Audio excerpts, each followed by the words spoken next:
বন্ধুরা আজকে কিন্তু আমরা ফ্যান বানাবো না, আমরা ফ্যানের ব্যাটারি কীভাবে তৈরি করতে হয় সেই প্রসেসটা আজকে দেখব।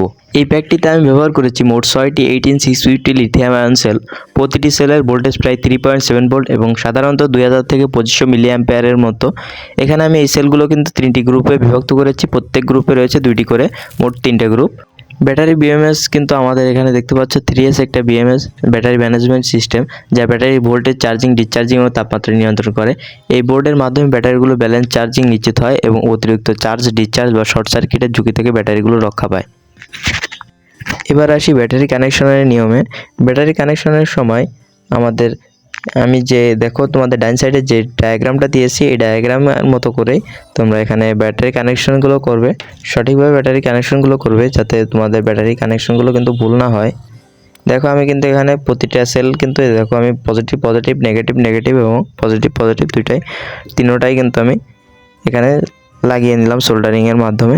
দেন আমি কিন্তু তার অপর সাইডেও কিন্তু সেমভাবে আমি ওই সাইডে যেমন করেছি তোমরাও ঠিক সেভাবেই আমার মতো করে করে এই ব্যাটারি কানেকশনগুলো করবে। আমি তিনোটা কিন্তু কানেকশনগুলো কমপ্লিট করতেছি।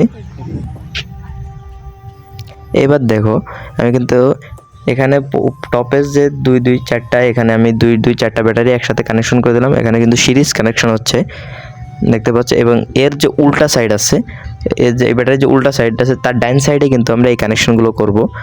ডাইন সাইডে এই কানেকশনগুলো করার মাধ্যমে এখানে যদি উপরে যদি ডাইন সাইড থাকে তার নিচে আমরা কিন্তু বাম সাইডের কানেকশনগুলো করব। এতে করে আমাদের কিন্তু সিরিজ কানেকশনগুলো কিন্তু সম্পূর্ণভাবে কমপ্লিট হবে।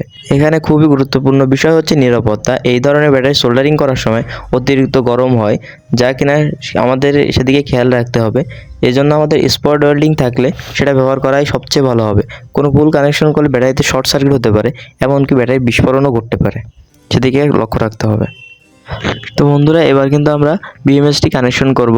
বিএমএসটি কানেকশন করার আগে আমরা এখানে ডাবল সাইড টেপের মাধ্যমে আমরা ব্যাটারির সাথে লাগিয়ে আমাদের বিএমএসটি এখানে লাগিয়ে নেব খুব শক্তভাবে। দেন এরপর আমরা এখানে ব্যাটারির যে নেগেটিভ লাইন আছে সেই নেগেটিভ লাইন থেকে আমরা ব্যাটারি বিএমএসের নেগেটিভ লাইনে কানেকশন দিব। দেখো আমাদের ব্যাটারির নেগেটিভ লাইনের সাথে কিন্তু বিএমএসের সাথে কানেকশন দেওয়া হয়ে গেল। এবার আমরা পজিটিভ লাইনের সাথে বিএমএসের সাথে কানেক্ট করব। সো আমরা ডাইন সাইডে দেখো আমাদের পজিটিভ লাইন আছে 2টা।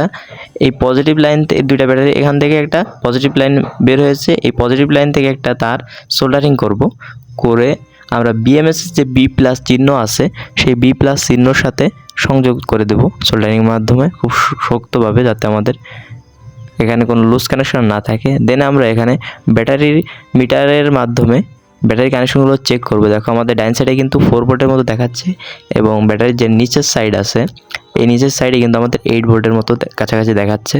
সো আমরা এখানে 4 ভোল্টে যে বিএমএস লেখা আছে সেই জায়গায় আমরা 4 ভোল্ট ডাইন সাইডের থেকে একটা লাইন দিব এবং নিচ থেকে একটা যে লাইনটা বের হয়েছে সেখানে কিন্তু আমরা 8 ভোল্টের কানেকশনটা দিব। সো আমরা এখানে দেখতে পাচ্ছি ফার্স্টে 4 ভোল্টের একটা কানেকশন দিচ্ছি, সেজন্য আমরা উপরে এখানে 4 ভোল্টের লাইনের সাথে একটা তার কানেক্ট করলাম এবং আমাদের যে উপরে যে সাইডটা আছে এখান থেকে যে কোনো এক জায়গায় 4টা ঘরের এই ঘরের যে কোনো একটা থেকে আমরা এখানে কানেকশনগুলো করব।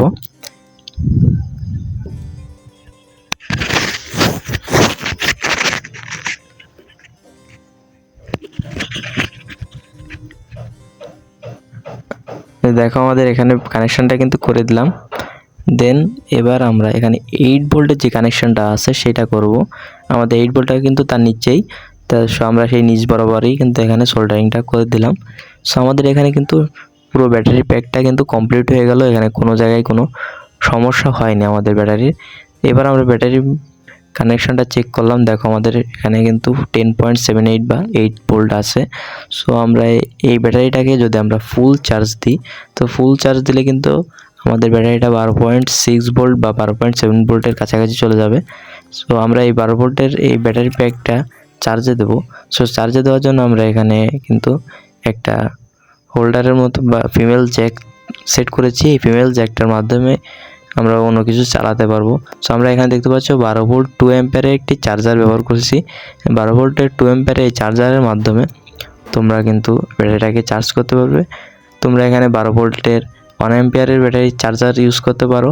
এই 12 ভোল্ট 1 অ্যাম্পিয়ারের চার্জার যদি ইউজ করে থাকো তাহলে তোমাদের ব্যাটারিটা কিন্তু অনেক দীর্ঘ সময় ধরে চার্জ হবে, এতে করে ব্যাটারির উপর কোনো চাপ পড়বে না, তোমরা ব্যাটারিটাকে অনেক দিন ধরে ব্যবহার করতে পারবে। দেখো আমি একটা ফ্যান বানিয়েছি এই ব্যাটারি দিয়ে।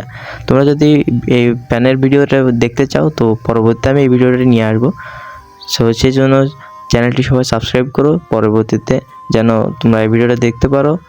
তো টাটা, গুড বাই, আল্লাহ হাফেজ, সবাই ভালো থাকো, সুস্থ থাকো, ধন্যবাদ।